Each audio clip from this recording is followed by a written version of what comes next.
Alright, this is Armageddon, and today we're going to be taking a look at the Transformers Prime Robots in Disguise Vehicon review. Let me go ahead and start this video off by saying,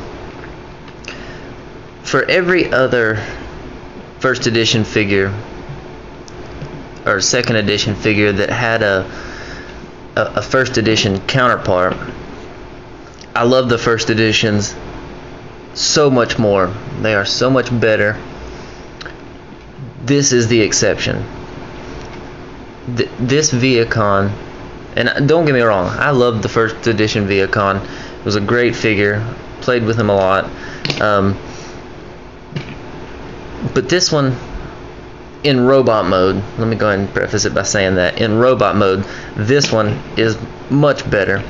The car mode, it's a great car. It's very accurate to what he looks like in the show. With the Vehicons, it's obviously the Cadillacs. I don't remember the exact model. You can tell me in the comments, but make fun of me and go ahead and tell me in the comments. But the main reason that the first edition one is better is it's bigger. This car is extremely small, and we're seeing that a lot more and more with the Transformers that are coming out now. They're getting smaller and smaller. Obviously Hasbro is trying to cut the costs, and so they're coming out smaller. So this car is very small, but it's very nice. It has a lot of good paint detail. You got a nice Decepticon logo right here in the front. Don't know how well that's coming across. It does roll okay, not great. This front wheel here, mine isn't, and I can't figure out why it doesn't want to go down, but it will spin sometimes. But I don't play with them a whole lot, so it doesn't bother me. He just sits on my shelf. But let's go ahead and start transforming him. And the other reason that this car is so much better, or that this Vehicon, I like him so much more, is the transformation. This has to be one of the most fun transformations of a Transformer that I own. Thundercracker, Generations Thundercracker beats him out just a little bit, but this one is a very, very fun transformation. So let's go ahead and get started. What you want to start off by doing is go ahead and loosen up the back fenders here. These are going to become his arms later. You take the whole hood and roof area here and fold it down, and you see, I mean, there he pretty much is. You can see just about all of them.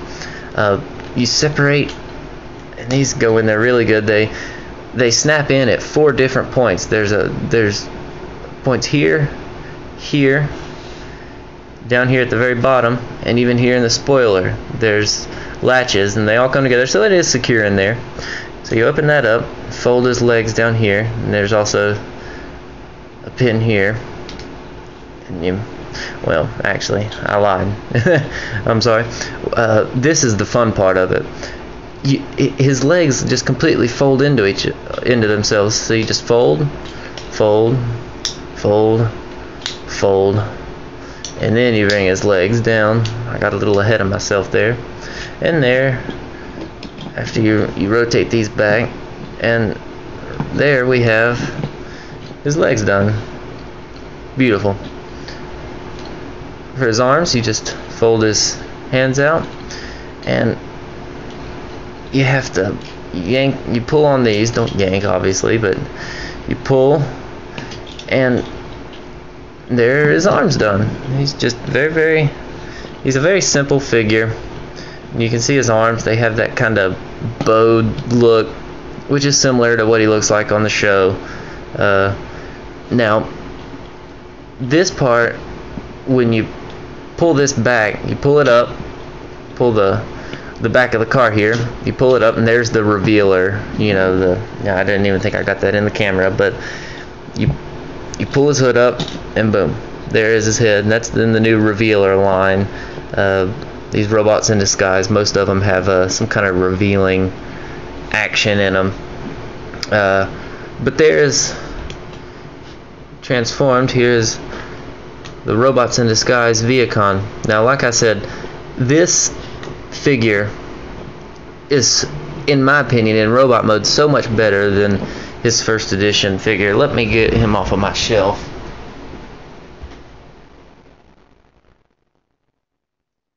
Here is the first edition rather, of the Vehicon, and well, you know, like I said, still a great figure. I did like him when I got him, but the biggest complaint that I had with him was the transformation is god awful confusing.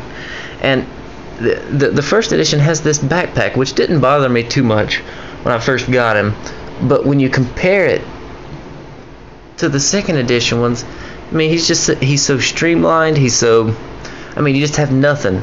I mean, he's because everything folds up into himself, into his legs, you're not left with any extra kibble. He's just a great figure, and you know, I still keep the first edition here on my shelf, but I find myself putting the second edition one with my other figures more than the first edition. I'm trying to find his gun here in my shelf, or in my drawer rather.